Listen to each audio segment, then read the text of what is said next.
Good morning, everyone. Welcome to day 3 of our self-care challenge. I am happy to see you back here today. I hope that y'all made some wonderful discoveries yesterday about your needs in all 3 categories, our physical, spiritual, and mental needs. I have actually been doing this exercise along with y'all, and something that I came up with is that I am really neglecting my social life, like my friendships in real life. I have a lot of virtual friends and people that I know and that I just keep up with virtually, and then also some I don't know in person. But anyway, I've been convicted that I really need to have to carve out some quality time to develop friendships that are local in real life, because as an introvert, I'm kind of tempted to I'll just stay home at night and I'll just, talk to people on the internet. And that's wonderful, but it's also great to have good friendships in real life. So that is one thing I'm going to be working on. I would love to hear what y'all came up with. You can reply to this email or come over to the Facebook page and we can chat about it. But for today, what I want us to do is to dive into setting our self-care goals. So you may be asking yourself why that's even necessary. Why can't we just go ahead and jump right into self-care? But I am a firm believer in goal setting, and I think that there is really a lot of power in the pen. If you'll bear with me a minute while I explain this, but written goals, I am a really big advocate for those. I've seen how my own life, my goals are much more likely to be accomplished when I write them down. But I am not the only person who notices this. There have been some studies that show how successful people are those usually those people who write down their plans, not just think them, but actually write down their goals and follow a strategy to achieve them. So if you would like a little nerdy explanation, thinking and writing activate 2 different sides of our brain. So when both are simultaneously activated, the signals between your left brain, which is your logic side, and your right brain, your creative side, when they connect, in theory, on a physiological level, your thoughts become clearer and your focus is increased. So studies have found that those who write down their goals on a regular basis achieve those desires at a significantly higher level than those who don't. I'm not making this up. If you want to link to that and to the study I'm about to cite, you can go back on this blog post page. If you scroll down to where the written text is, I linked to the studies, so they're really interesting. One study done out of Harvard Business School polled a certain number of their graduates and found that 84% of them actually had no specific goals at all when graduating, which I find hard to believe coming out of Harvard. That's kind of strange. But 13% had goals but were not written down, and only 3% had clear written down goals and a strategy to accomplish them.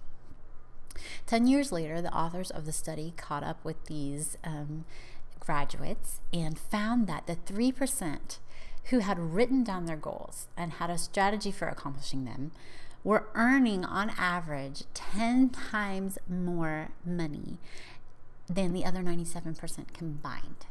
So I know that we're not after money here, but I would love to see that kind of success with our self-care goals, because I think that is, this is super important, even maybe more important than earning a great salary.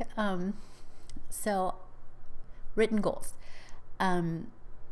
When you make a self-care plan, you are more likely to succeed at accomplishing the goals that you have if you write them down.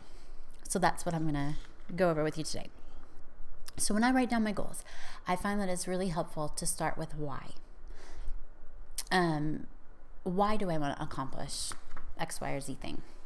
Why would I want to, why, for instance, would I want to develop friendships in real life? What's my motivation? What's my purpose? When it comes to self-care, this may be something like, I want to make self-care a priority so that I am still alive in 10 years when my kids graduate high school. Something a little less dramatic, maybe just I want to practice self-care so that I can learn to love myself again. If you want to get more detailed than that, you can go even more like, I want to develop friendships in real life because I want to fill my soul with joy that comes from knowing other women. You can take it as far as you'd like. Develop your why.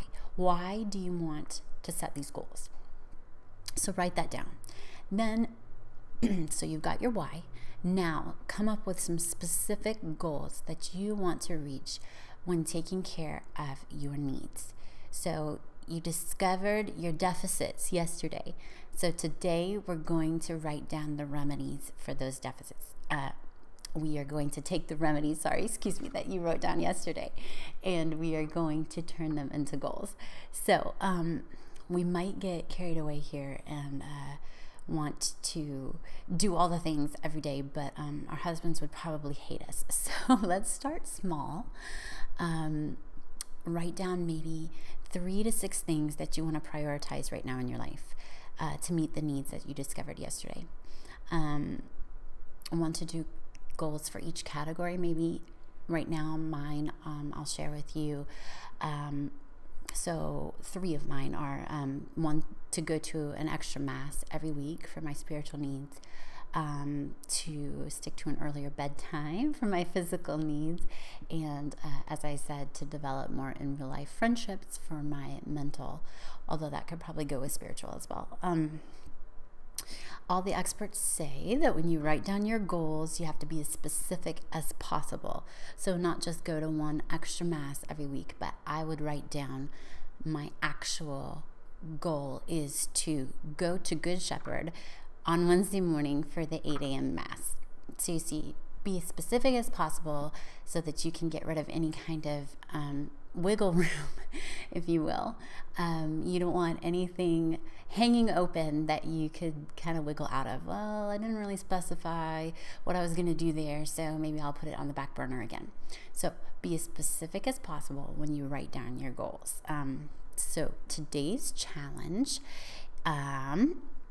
is for you to set the goals by using your workbook or by writing them down on a paper, wherever you like. And then think about them off and on today.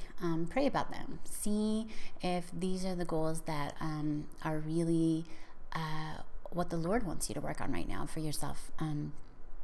And just keep in mind that these are flexible. They don't have to be set in stone. So, if you maybe next week you try meeting one of these goals and you find out that's really not the time and the place in your life right now for that, change it.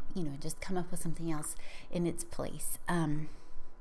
And if you feel comfortable with it, I would love to hear what you come up with. You can reply to this email or come over on Facebook and share in our discussion about how you are planning to take care of your needs that you discovered that you have, what your remedies are, and how and what you hope for. What do you want your life to look like practicing self-care?